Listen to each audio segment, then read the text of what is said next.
occasions where you've discovered concealed persons with Thomas?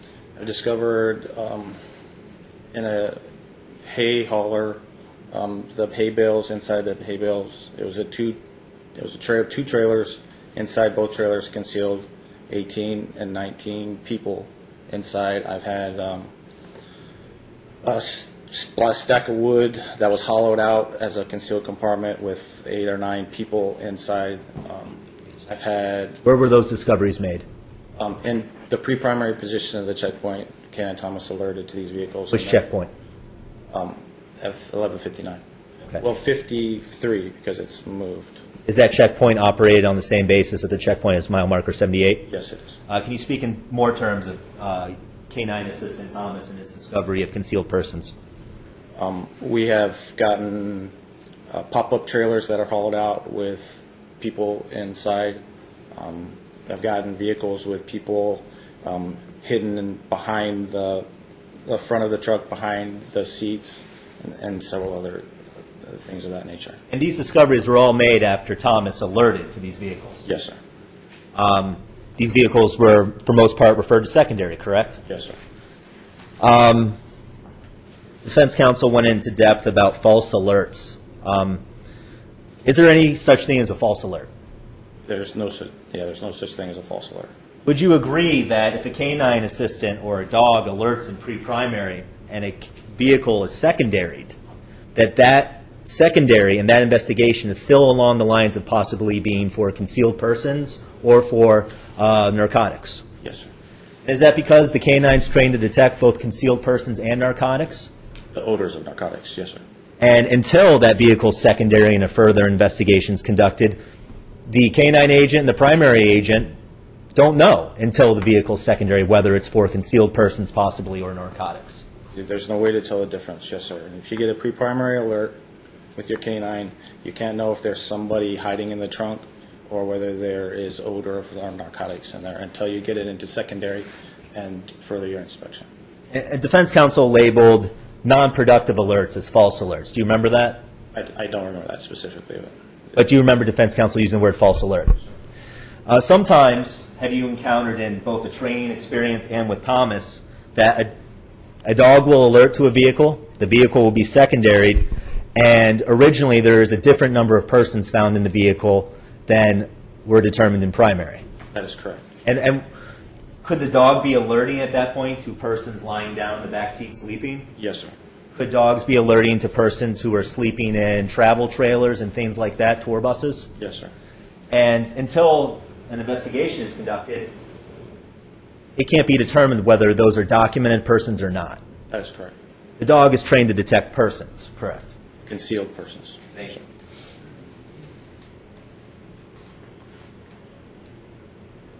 Your Honor, I have no further questions. Thank you. You may step down. May I ask the court, do you want me to make these calls and try to get that document as I leave today, or what is my what instructions do you have for me? The instruction that you have is to consult with the person that you said you will have to call in and inquire as to whether even the court is allowed to look at that written policy, and then if we say yes, then you'll get a copy and provide that to the court. If it's a no, then you will inform me of that, and you will be recalled for additional cross-examination and direct examination, I'm assuming, possibly. So Ms. Baylor will direct you to where you were before and call who you need to call.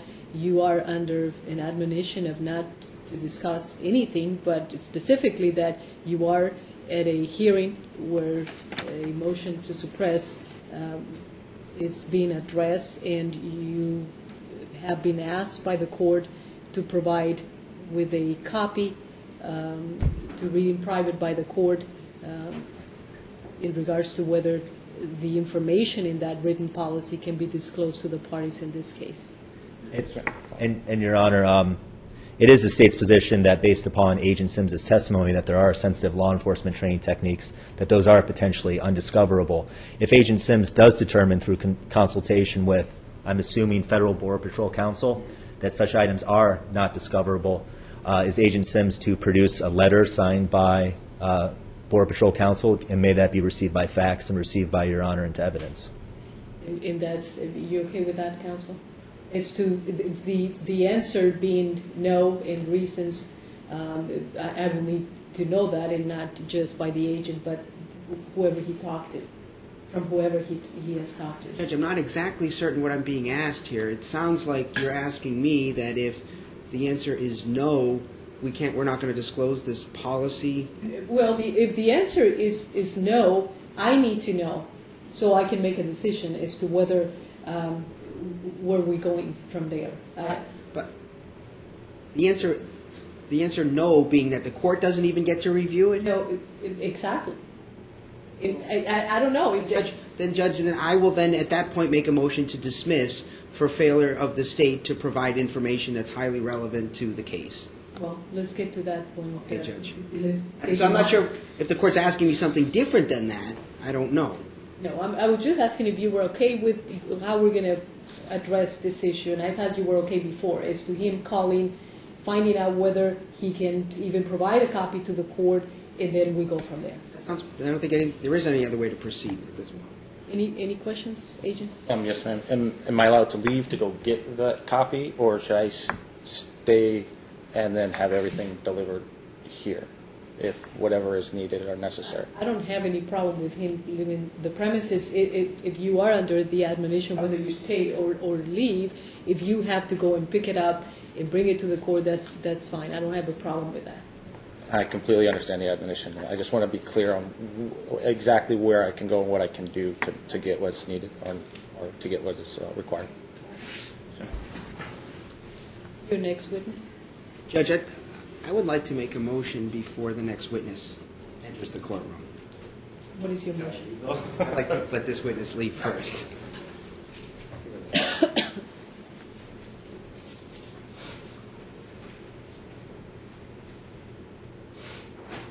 Judge, unless the state is going to now put up witnesses that are going to contradict things that this agent just said, I don't see any point in moving forward with this hearing.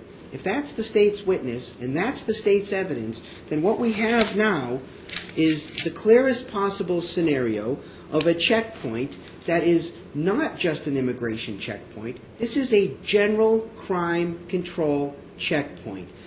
This agent has now testified that among the various things that this checkpoint exists to accomplish is to detect drugs. That's the end, Judge. Drug checkpoints are unconstitutional. They're unconstitutional, and there is no argument that they're not unconstitutional. The state's witness testified that this checkpoint has multiple purposes, one of which is to detect drugs. There are several other purposes that are also unconstitutional. The Supreme Court has ruled that immigration checkpoints can be, under certain circumstances, which was the primary avenue of attack, that they didn't follow those circumstances, which, by the way, is still our argument. The Supreme Court has said that DUI checkpoints, under certain circumstances, are constitutional. But they have also said, clearly, that general crime control checkpoints, like checkpoints for drugs, like this checkpoint, as evidenced by the state's witness, are flat unconstitutional. Your Honor. As if we needed anything else, Judge. Your Honor. He's already testified, in addition to that there aren't even any guidelines, even if this was solely for immigration. There are no guidelines. He has no idea what even would be done if somebody shows up and says, no, I'm not a citizen, individual officer's discretion. If somebody shows up and says, I refuse to answer, no idea, individual officer's discretion. No guidelines, no policies that deal with that. The policy he's getting, I'll take him at his word, Judge. He says it has nothing to do with operations. It may not be relevant. If he's right about that, and that's the state's evidence, that doesn't get us where we need to go. Are you asking the court, and I will give you an opportunity to address the court, Mr. Katz, are you asking the court to make a ruling based on the testimony that I heard without listening to the other witnesses, because it may be the same testimony, and we just wait for the document that you require that may not be relevant at all, may not have the information that you're looking for, and then the court makes its ruling regarding this motion? It's certainly conceivable, Judge, that the state may say, that witness that I just presented, he said things I didn't expect, and that I think he said things that were wrong, and I'm going to present other witnesses that say different things than this witness. Okay, that changes my position. But if the state's not willing to say that, if the state is wanting to say what he said, what I just presented, is the truth, that's our position, there's no sense of taking any further evidence, because now You didn't answer my question. Well, I think it's based on what the state's position is. But in essence, Judge, if the state says their witness, the information their witness just presented, I think the court has enough evidence right now to rule, and should, that this entire checkpoint is unconstitutional, and that should be the ruling. And I think anything else we do today is just a waste of time, unless the state's going to try to change the testimony that's already come out. Your Honor, the key phrase is waste of time. If defense counsel is going to continue to make closing arguments after every witness and every point, raising motions that could have been raised prior to this date, Your Honor, raising issues that counsel, and let's just see. How can he raise a motion if he didn't hear the testimony Your Honor, the before? state's afforded an opportunity. The state has been compelled by Your Honor to produce evidence to justify the acquisition of the alleged seizure of Mr. Anderson's person. The burden is now upon the state. To even suggest that the state is not allowed to continue to produce evidence at a suppression hearing to carry that burden of persuasion, Your Honor, that just doesn't make a whole lot of sense to me. Your Honor, the state has an executive at the United States Border Patrol who will be testifying about the actual relevant matters here today. And I think Which are the policies? Hold on, Mr. Katz, because I think that I don't know if you're not understanding what Mr. Victor is requesting, but the question is whether your other witnesses will be providing other information that will be contradicting this witness Your Honor, information. I don't know. Okay. I don't know. Okay. Then, we can proceed. I think that if I can make my ruling with this witness and you're okay and he's okay. No, the state's been asked to produce evidence here today, Your Honor, concerning this acquisition. Even though a remedy can't be afforded under law, the state is producing the evidence. Agent Sims was proffered as a K-9 trainer who's familiar with the K-9 programs. The state has other witnesses pertaining to this event, such as Agent Wofford, who's an executive, that actually will testify concerning the checkpoint mile marker 78, Your Honor. And the policies and procedures that Martinez Fuerte speaks about are the policies and procedures that pertain to that checkpoint. The idea that simply because these dogs are trained to detect narcotics and they have the ancillary function or secondary function of finding narcotics, Your Honor, along with the idea that they find concealed persons, that the first question that's asked typically at primary is, are you a United States citizen?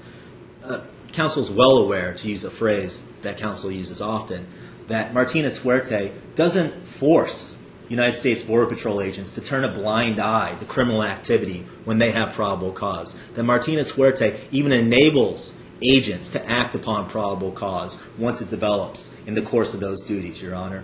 The K-9 alert's quite clear, and really we're discussing concluding arguments before the state's even rested. Your Honor, this motion is improper, it's untimely. The state's acquiescing and attempting to go find that information that was requested. Can we continue to produce testimony, Your Honor?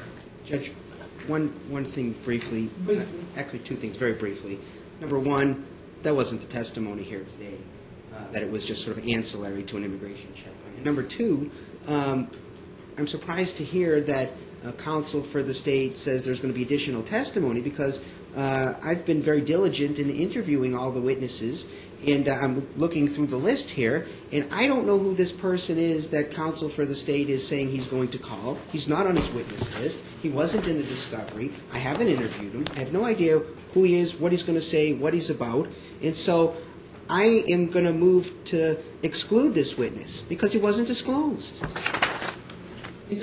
Your Honor, if I can file through the multiple pages of disclosure concerning the witness and exhibit disclosure lists, Additionally, Your Honor, defense counsel continues to proffer ideas which aren't supported by law. I'm aware, and perhaps this is because of my youth and inexperience, I'm unaware at this point, perhaps defense counsel can provide it, that I have to provide a list of exhibits and disclosure, particularly for this hearing, Your Honor. I don't know if that's what Rule 15 applies to, particularly to this hearing, but it's the state's understanding, or if I remember correctly, Your Honor, that at some point, I believe we began noticing witnesses all the way back in June.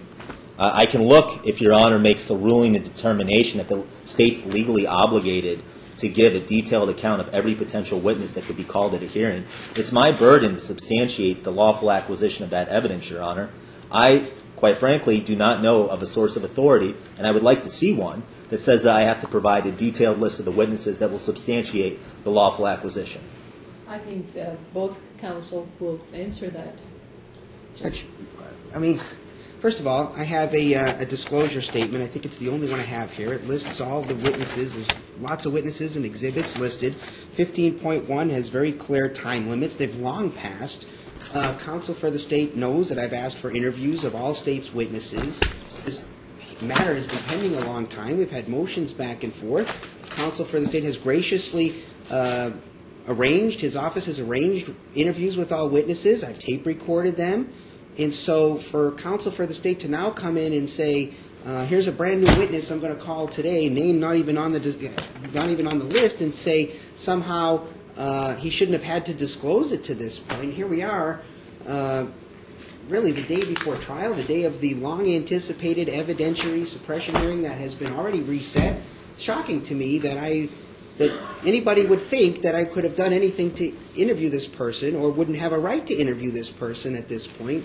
It's just not the way our system of justice works, Judge. And I'm not familiar with the source of authority that was pointed out by defense.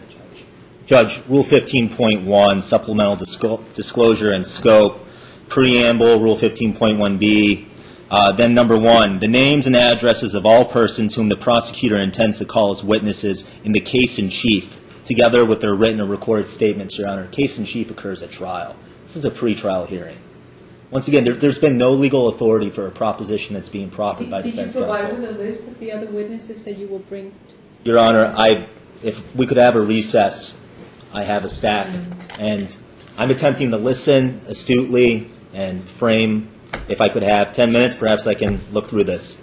But I don't even think it's... That would be the question, and I know that you're very diligent following... It's not legally relevant, though, Your Honor. Well, it is relevant because we're at a point where there's a motion to grant this motion of suppression because we already had a witness that testified and addressed all the issues that this court should consider to rule on this motion. You're disagreeing because you're saying that you have one witness that is going to testify, and is going to testify specifically regarding the issues that defense counsel is interested in hearing. In that witness, hearing that was never disclosed to defense counsel, but you disclosed all the other witnesses. So I will give you an opportunity to look at what you disclose and... Those are trial. He's requesting a trial sanction in a pretrial hearing, Your Honor. I will be more than willing to sift through my documents, but this isn't a legally prescient claim that's being proffered by defense. There's been no proffer other than a conclusory remark to Rule 15. That is a trial remedy that he is requesting. If he would like to interview Agent Wofford before he takes the stand, the state could comply with that. Well, and that may be, But I can look. Especially, I think the issue here is whether this witness is going to provide the court with additional information that I already heard. And I told the two of you that I'm not considering the interest of time at this point because we already dedicated a whole day to this hearing and spending another hour listening or two or more or the whole day listening to witnesses is not a concern of the court. But if it's just redundant testimony... Shouldn't Your Honor consider that before precluding the state on a witness, though? The proffer... Good. Now we need to know if this witness, if you need to interview this witness based on the fact that he was never disclosed and the other ones were disclosed, and if he actually, the state violated Rule 15.1. Judge, the reason I asked initially was because I had interviewed all the state's witnesses, and I know exactly what they're going to say. I have all their statements tape recorded, and I've made extensive notes. And they're going to say exactly the same thing that this witness said, or roughly the same thing. And that's why I asked the question if we need to continue to hear a parade of witnesses for the same thing. And that's when Mr. Katz brought up a name. And just for the record, I have two disclosure statements that Mr. Katz presented, one back in August and another one back in not that long ago, November 24th. Neither one of them, and they have same names over again, so it's just sort of an updated, comprehensive kind of list. And I've asked Mr. Katz, I told him I wanted to interview everybody involved in his case. I've made requests in writing about that. And it's certainly unfair surprise, and it's certainly not within the spirit of our rules of open disclosure in criminal cases that here we are in the midst of a suppression hearing, that the one witness who may or may not have additional information from all the other witnesses who I've interviewed is now going to be presented without even me having had an opportunity to interview. Okay. Well, the state is not is willing to allow you to interview. Do you want to interview this witness and find out whether this witness is going to provide with additional testimony? Judge, I think maybe we can start with Mr. Katz's avowal that this witness could even say something over and above what has been said, because I'm very skeptical about that, number one. And then number two, I don't know why, in the midst of a suppression hearing, a brand new witness who I have asked disclosure repeatedly for months would be even allowed to testify at this hearing. Even if I was to scramble around and interview this person now, I have no opportunity to check that, to prepare for that, to go. I mean, we have very detailed information here of exactly what is said on each one of these tapes and exactly which spot, and now I'm going to have a witness and I'm going to scramble around interviewing out in the hallway and not to be prepared to, if they say something different here on the stand, to cross-examine effectively. It's just unfair, and it shouldn't. Mr. Katz has generally been very diligent at disclosing things to me. He has disclosed things to me I haven't even asked about, and so it's surprising to me that in the middle of this hearing I get a brand new witness who may be the only witness who can say something different than what all the other witnesses have said. I think the witness should be excluded. But what is your response as to him being required to disclose, regardless of the fact that he disclosed all the other ones but not this one? For my trial, Your Honor, Your Honor, Mr. Victor is requesting a trial sanction in a pretrial hearing, and now rather than pointing to law, which indicates my mandatory duty, we're speaking now in terms of the spirit of Rule 15. Your Honor, I can understand why Mr. Victor is somewhat surprised. That's understandable. But the idea that the state won't be able to sustain its burden by producing testimony, and Mr. Victor is asking for a trial sanction, Your Honor, that just doesn't comport with the law. That's not a remedy that's authorized by the law. Judge, I've specifically asked him, and I'm sure I have it in writing, for all the witnesses involved in the case. I've asked him to interview them. He's never said, oh, I'm going to give you a list of witnesses, but I'm going to keep some off that list to spring on you right in the middle of the evidentiary hearing. It's horrendously unfair, and it, to me, would violate the spirit of Rule 15 as well as due process. I have a right to interview these people, and I should have interviewed them months ago. They may contain information that I may have wanted to include in my motion to suppress, that now won't be in my motion to suppress.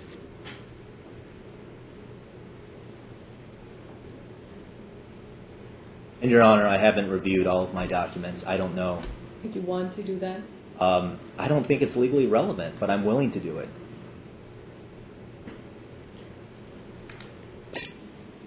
Do that. That would give me an opportunity to give some thought as to whether this witness is excluded or not. Yes, Your Honor. All right, please.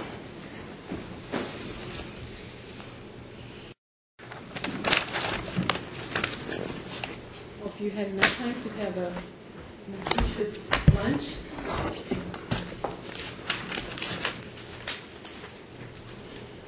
And we may proceed with your witnesses, Mr. Katz. Your Honor, the state calls Ernest Gomez of the United States Border Patrol. What's the first name, Mr. Katz? It's E. Gomez. I'm actually not quite sure about the first name.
Your Honor, Agent Sims is on his way with Your Honor's requested, or Your Honor's order concerning the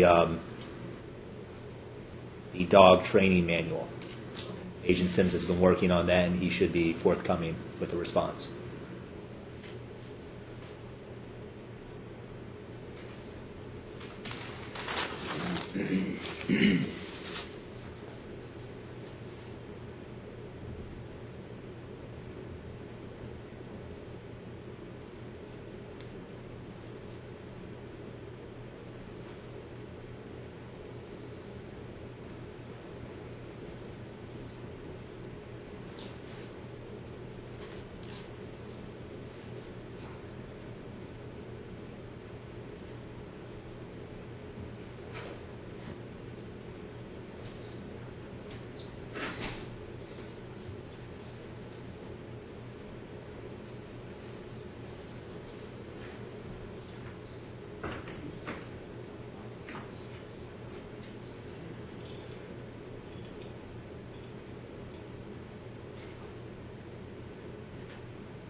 Do we know why? What's the delay? No, Your Honor, I can follow up on that.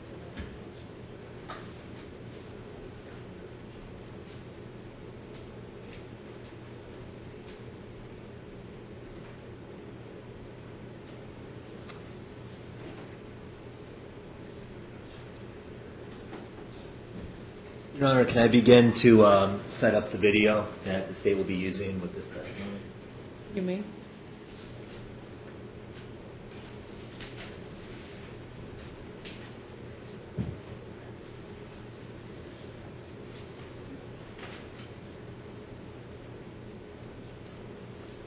Your Honor, for the purposes of the record of this evidentiary hearing, the state will be using State's Exhibit 1, the video taken from Pastor Anderson's video camera.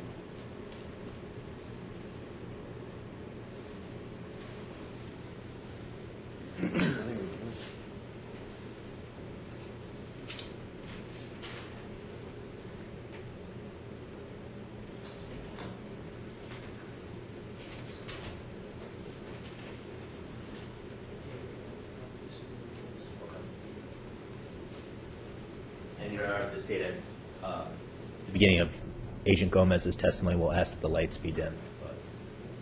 Your Honor, I spoke to the surgeon, and they're bringing them right now. I'm not sure what the time is. She said they're on one. They're be fine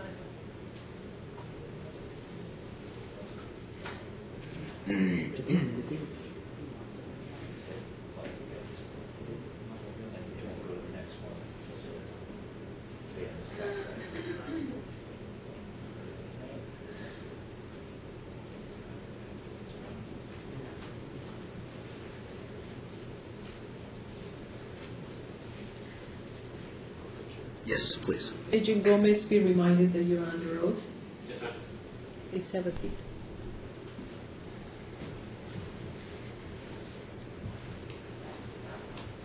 Your witness, Mr. Katz. Thank you, Your Honor.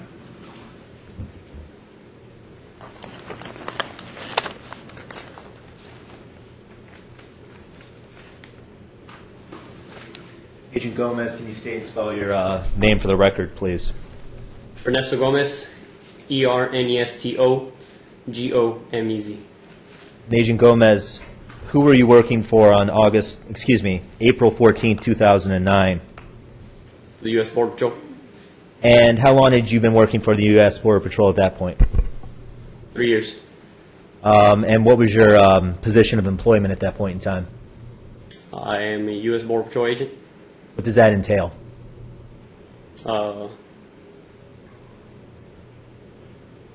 Enforcing immigration laws and looking for narcotics on the field. Do you always work at the checkpoint at mile marker 78? Not every day.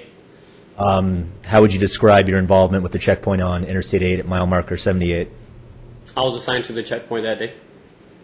And just in general, are you assigned to the checkpoint a certain number of days per week, or? Not exactly. It varies from 2 to 3 days to 1, maybe. It just varies. When you're not assigned at the checkpoint, can you describe some of your other duties? Yeah, I work out in the field, in the open desert, looking for groups that come across or narcotics that come across. When you say you look for groups that are coming across the open desert, what does that mean? It means people that crossed the international border illegally and not through the POE, attempting to come into the U.S. out in the open desert. And for the purposes of the record, does PO mean point of entry? Yes, it does, sir. When you're at the checkpoint, what type of duties do you involve yourself in? Immigration violations? Do you ever work the primary inspection point? Yes, I do, sir. Were you working primary inspection on April 14, 2009 at approximately 2150 hours? Yes, sir. What is primary inspection? That is where the vehicles come up and come to stop, the first agent that encounters the people. Prior to the vehicles coming to that point, known as primary, what do they pass through? They pass through a canine in the pre-primary inspection area. They pass through signs that let them know that they're encountering an immigration checkpoint, and cones that divert the traffic. And those signs that you speak of, do they identify the checkpoint as United States Border Patrol? Yes, sir. Are there safety signs? Are there cones? What are the purposes of those signs? Yes, sir. There's cones that divide and divert traffic. There are signs that tell you the speed limit, and there is a sign that tells you this is an immigration checkpoint. And what type of speed limit does a motorist encounter when they begin to see those signs? It starts off, gradually taking you down from the interstate speed limit down to 55, and as you get closer to 35, and once you get there, When a vehicle's in the pre-primary area, about how fast is a vehicle normally going? 5 to 10 miles an hour. Is there a point in the pre-primary area generally where vehicles are stopped waiting? Yes, sir. If traffic is backed up a little bit from the stop sign, there are vehicles in the And- pre-primary And what's your primary purpose as an agent in the primary inspection area? immigration violation, sir. And do you know what the purpose is of that checkpoint? Yes, sir. And what's that? Immigration violation, sir. When you're in the primary inspection point, what are you doing? What are you looking at? What are you seeing generally? I see the vehicles come up. I try to look at the driver and their demeanor. Once they come up to me and make a complete stop, I attempt to establish citizenship. And when you say you attempt to establish citizenship when they stop, can you take us through a general stop, what that's like? How do you establish citizenship with a car generally? As somebody approaches me and they come to a complete stop, I ask them if they are a U.S. citizen. Okay. And all these questions are strange, and I understand. Are the windows rolled down? Are they rolled up? What do you normally encounter? Usually people have their windows rolled up, but as they're coming to a complete stop, they roll down their window to make it easier to speak. Do you ask the same type of question always about someone's citizenship, or do you vary the question? I vary the question, sir. Can you give the court an idea of the types of variations on that citizenship question that you asked? Yes, sir. Anywhere from where were you born to what country are you citizen of, or just straight up, are you a U.S. citizen? Your Honor, at this time, I'd like to play the beginning portion of State's Exhibit 1, which is the State will move to admit into evidence for the purposes of this hearing also.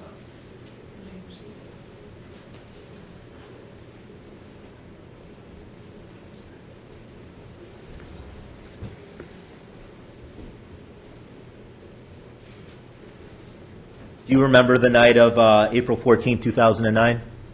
Yes, sir. Do you remember the time frame of about 2150 hours? Yes, sir. Do you remember encountering a motorist who was later identified as Mr. Stephen Anderson? Yes, sir. Can you describe briefly what type of vehicle he was driving? A four-door maroon sedan. Can you explain for the court Mr. Anderson's approach in pre-primary and primary? Did you make contact with Mr. Anderson in primary? Yes, yes, sir. Were you able to see into the vehicle completely and totally? No, sir. Why is that? His windows were rolled up. It was dark out, so I couldn't completely I didn't have a clear view of everything. Do you remember asking Mr. Anderson a question about his immigration status? Yes, sir. Do you remember Mr. Anderson's response? Yes, sir. What was his response? Am I free to leave now? Was that the only time you asked him about his citizenship status? No, sir. How many times would you estimate you initially asked him about his citizenship status? 3 to 4, sir. And on each of those subsequent attempts, did you learn about Mr. Anderson's citizenship status? No, sir. Did he hear your questions as they were being asked? Yes, sir. And do you remember some of the responses he happened to be giving? Anywhere from ignoring me to just asking me if he was free to leave. Could you hear Mr. Anderson speaking from inside the vehicle? Yes, sir. And this is even though the window was partially rolled up or partially rolled down, excuse me. Partially rolled down, yes, sir. And to the best of your knowledge, from what you could perceive, was Mr. Anderson able to hear your immigration questions? Yes, sir. And, Your Honor, with that foundation, the State will play the beginning. This is, for the purpose of the record, State's Exhibit 1, the video which was taken from Pastor Anderson's video camera on that date.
citizen, sir? Am I free to go? Can you roll down your window, sir? No, sir. Can you roll down your window, sir?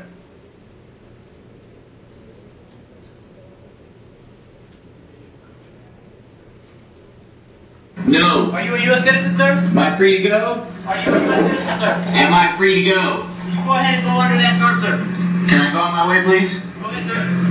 May I go on my way, please? Can you please go under Can that? I go, please? No, sir. Sir, you're being secondary for a canine alert, okay? I'd like to go on my way, please. Right now, the dog alerted to your vehicle. And it's trying to alert to the odors of To hidden. alert to what? Huh? What am I being stopped for? Because the dog alerted to your vehicle, and the dog is trying to alert on the odors of hidden people and control. So what crime am I being suspected of right now? Of either having somebody in your trunk or drugs in your car. Based on what? The dog's alert. The dog is not alerting anyone. Agent Gomez, were you able to review the tape that was just played in court? No, sir, I've never seen it before. Well, I mean, were you just, Yes, for the sir. purposes of the record, were you just watching the tape? Yes, sir. And do you remember this event that this tape encapsulates? Yes, sir. When you initially asked Mr. Anderson for his citizenship, were you aware of the canine alert at that point? Yes, sir. And after Mr. Anderson refused to respond, what are you trained to do? Usually when we have somebody that doesn't want to cooperate, we try to get them out of the way from blocking the traffic and get them into secondary so we can work with them there. Now, you would agree that you have a certain level of discretion as a law enforcement agent at primary, don't you? Yes, sir. But is that discretion informed by the training and experience you've had both in the field and at the Border Patrol Academy? Yes, sir. You rely on that training and experience in exercising your discretion, you would agree. Yes, sir. Now, having said that, when you see, how many times have you encountered an individual videotaping at the Border Patrol checkpoint? Just a handful of times, sir. 3 or 4 times. Okay. And prior to this point in time, April 14, 2009, how many people had you encountered videotaping the primary inspection area? 2, 3. What does that do to your level of suspicion when such an event occurs? You know, I have no idea why they're recording. I don't know if they're gathering intel on us or, you know, curious people that, you know, never seen a checkpoint and want to, I don't know, something new for them, so they're recording it. Now, people that were recording, do you remember them refusing to answer immigration questions? No, sir. Now, if an individual such as Mr. Anderson, and do you recognize the individual seated at the defense table as the person that you encountered that night in that car? Yes, sir. Can you point out Mr. Anderson for the record as being that person?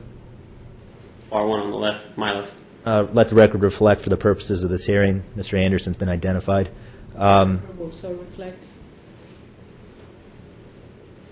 What are you thinking about at this point in time in your encounter with Mr. Anderson when you realize he's videotaping and he's refusing to answer your immigration questions?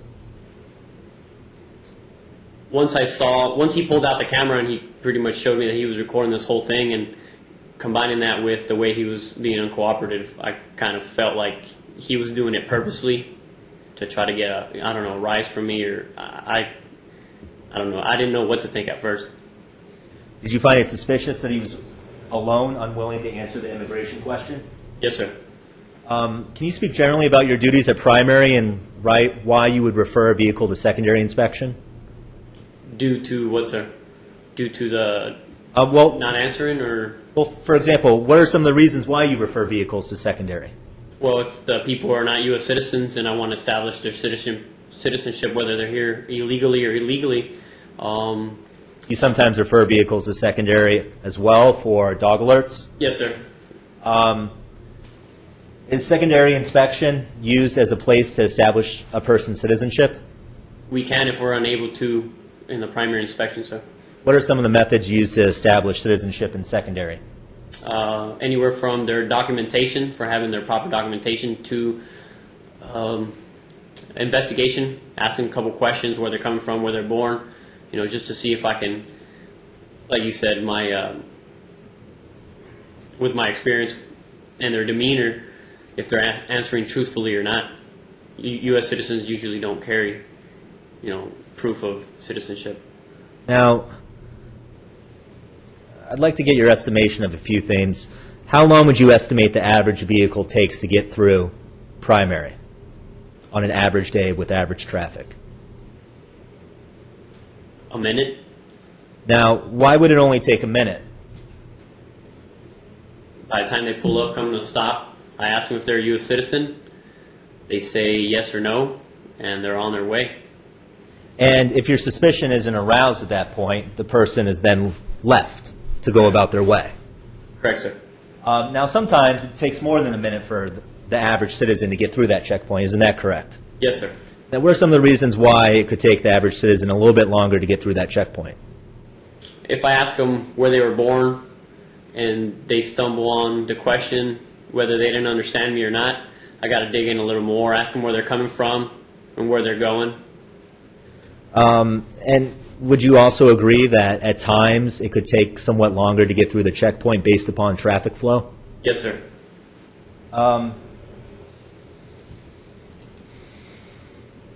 Do you generally ask as your first question when a car approaches primary whether they have narcotics in the vehicle? No, sir. Are you trained to ask about narcotics as your first question? No, sir. Why don't you ask that as your question? Because my purpose there is for immigration violations, therefore, that's the first thing I try to establish. Now, you're aware that if the agents have probable cause to suspect another crime, that the agents can act upon that. Is that correct? Yes, sir. Now, if a dog alerts in if a dog alerts in pre-primary, what do you normally do? I still ask them their citizenship, and regardless of whether they are U.S. citizens or not, they still have to go to secondary so we can continue with the canine alert. Now, how do you normally learn if a car is being secondaried? The canine handler raises his arm up and gives me the number 2 with his fingers. And on this particular occasion, which canine handler signaled to you? Agent Spoonamore. And on October 14, 2009, at this relevant time, how did Agent Spoonamore signal to you that he wanted Mr. Anderson's car secondaried? By putting his hand up and giving me the number 2. And, Your Honor, the State would like to move to admit State's Exhibit 2, the Border Patrol overhead cameras and surveillance. So receive That's exhibit, State's Exhibit 2, Your Honor. okay. Any objection? No objection, as long as it only goes as far as the last video so far. Mr. Katz? I intend only to technologically only produce the signal that was given by Agent Smith. Okay.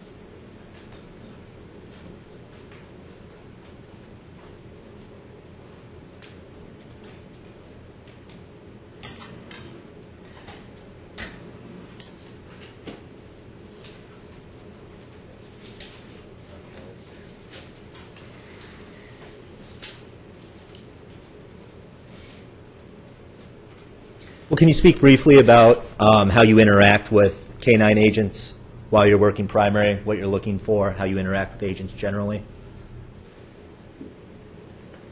I wait for their, once they do the thing, they run their dog. I wait for their sign whether the vehicle is clear or not. Okay.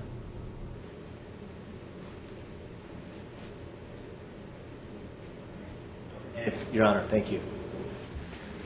Do you, Agent Gomez, do you recognize this scene here that's being displayed for the purpose of the record on audiovisual? Yes, sir. What are we looking at here? This one over here on the right, that's looking into the primary inspection area. This one over here on the left is looking at traffic coming up onto this area. And is this the mile marker 78 United States Border Patrol checkpoint that you were working that night? Yes, sir. Where were you working in relation on this video?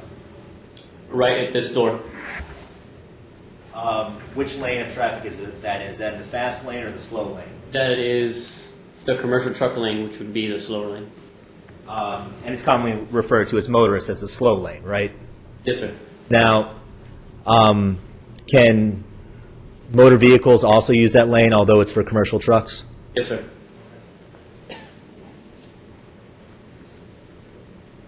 Can you tell us what you're seeing here as you're experiencing it on the AV? Looks like right now I'm talking to this truck driver, and a vehicle on the screen came up and is at a stop behind this vehicle right now. And is this a new vehicle that's... Yes, this is that vehicle that stopped behind the truck. How do you recognize that vehicle? That looks like a four-door, maroon, darkish color sedan. What's occurring on the screen as you're witnessing this? Unimore just gave me the number 2 right there. And can you kind of explain where Spoonamore's standing for the purposes of the record? He's standing in the pre-primary area. And, you know, I'd like to replay this from the beginning so that we can see the genesis of Mr. Spoonamore's interaction with Agent Gomez. You may.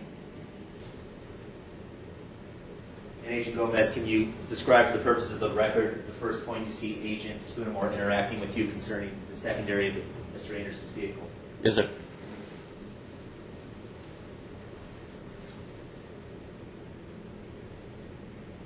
All right, I'm asking him to stop right there. I'm talking to him right here. His dog's coming up.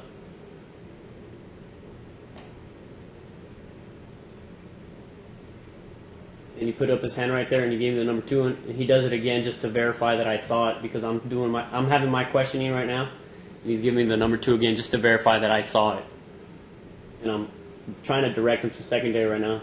This is when he's not complying, and this is where When you Agent say Griffith. he's not complying, who's not complying? Mr. Anderson is not complying. Okay. Now, while all this is going on, thank you. While all this is going on, Mr. Anderson's vehicle drives up, correct? Yes, sir. You see Agent Spoonamore after Mr. Anderson's vehicle stopped, correct? Yes, sir. You see Agent Spoonamore begin to walk towards Mr. Anderson's vehicle with his canine, correct? Yes, sir. Did it look like his canine was pulling him? Is that something that you normally observe? Yes, sir. Is it sometimes hard to tell whether the canine's pulling the agent or the agent's leading the canine? Yes, sir. Okay, that's fair. Okay. Now, when did you realize that Mr. Anderson wasn't being compliant? Exactly. After I asked him several times if he was a U.S. citizen, and he asked me if he was free to leave, and I would ask him again, and he said no, I knew he wasn't going to comply. So he's not complying with the immigration inspection that you normally conduct, correct? Yes, sir. Would you normally secondary a vehicle for that purpose?